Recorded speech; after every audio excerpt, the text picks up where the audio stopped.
Mr. Nigel Farage. In an age when the gap between ordinary voters and the European political class grows wider by the day, I have to ask you, having listened to your words this morning, just what planet are you on? This pretence that everything is going incredibly well. The EU is mired in deep structural crisis. Greece and Portugal and Ireland cannot survive inside the euro. The Danes have torn up the Schengen Agreement, and good for them, because the total free movement of peoples is a completely irresponsible thing to have done.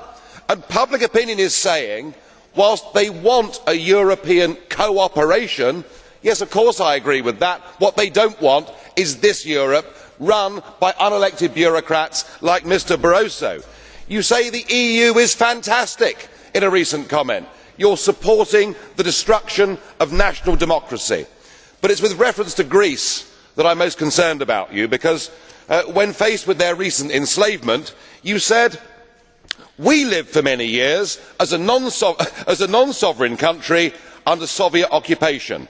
For us, European integration is not a threat to sovereignty, because we experienced not long ago a serious threat to our sovereignty." So what are you saying? That this is not quite as bad as the USSR? Is that really good enough for your people? And today you describe Greece's problems as trivial.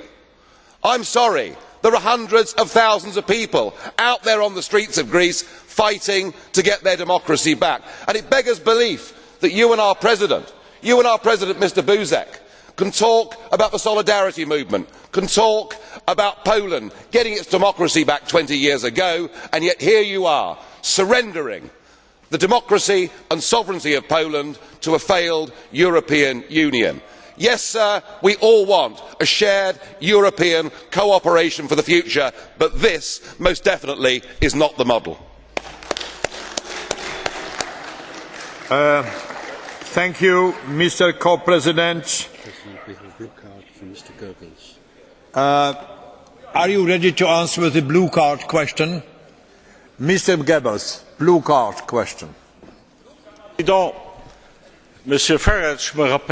Thank you, President. Mr. Farage is a little bit like a cockerel. You know, he's sitting on a heap of unmentionables and going cockle-doodle-doo. But apart from the criticism, what about suggestions? I haven't heard a single constructive suggestion as to how we could change Europe. You know, what ideas do you have for the future of this continent then, Mr. Farage? Post 1945, there were some very sensible ideas put together, namely the Council of Europe. Let us have a Europe where we sit down together, where we have a free trade agreement, where we agree minimum standards on work, on the environment. We can do all of these things without a European Commission, without a European Parliament and without a European Court of Justice. We have done it in security terms with NATO. Yes, it will mean you will lose your job, Mr Barroso, but apart from that, why can't we do things as mature democracies? Yes, I want you sacked, Mr Schulz, as well. I want you all fired. We can do those things, and that is a positive way forward. By taking away from people their ability to govern themselves and transferring that power to the European Commission, we are headed for a Europe of rebellion and violence. Let us take the democratic route.